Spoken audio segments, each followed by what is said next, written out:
welcome to your favourite day of the week, everyone, where it's our favourite time of year again. We're leading up until Christmas. Every single day we're going for a strange, funny and just downright bizarre story which has happened in history.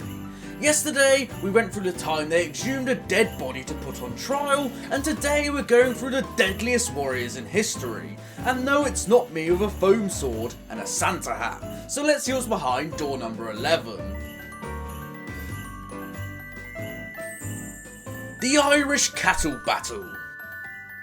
So if you had to choose an elite force of troops to fight for you, you'd perhaps say maybe the Spartans, Napoleon's Old Guard, or even the British SAS, depending on what era you're fighting in. Well, what if I told you that you're all actually wrong, as the most elite fighting force ever, in the history of ever, has to be cows? To understand our mooing overlords, we have to go back to May 1170 during the Anglo-Norman invasion of Ireland, where the English were looking to gain a foothold on their barbaric neighbours' turf. The invading English force consisted of less than 100 men, with only 10 being knights and the rest archers, and they were led by this mad lad here, Raymond Fitzgerald, who was also known in his time as Raymond the Large or Raymond the Fat.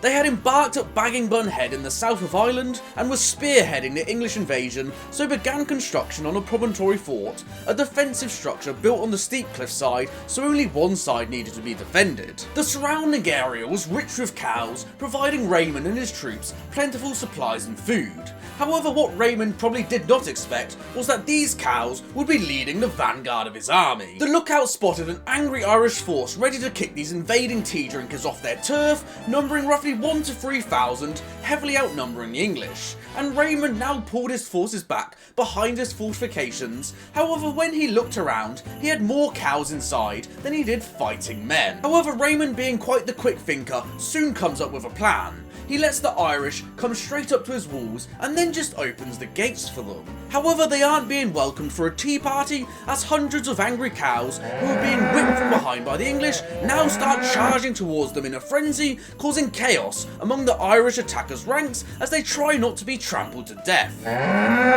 As the cows are trampling men to death and pushing them off the cliff sides, Raymond now orders a charge of his small force to clean up all the chaos caused by the cow carnage. Prisoners are taken and dragged back behind the fortification, where their limbs are brutally broken and then they're decapitated, with their lifeless bodies thrown off the cliff. One chronicle tells us that the person wielding the axe was a lady by the name of Alice of Aberfan, who apparently lost her lover in the fight and wanted revenge.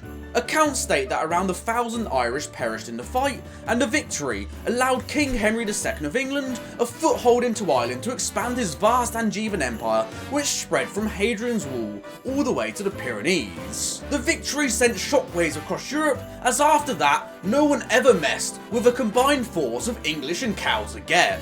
So I've been Jamie's Day, your favourite day of the week, and this was the Irish Cattle Battle. Thank you so much for watching, everyone, and I hope you've all enjoyed, and join us tomorrow, where we'll be predicting the apocalypse with eggs. I'll see you all then. Peace.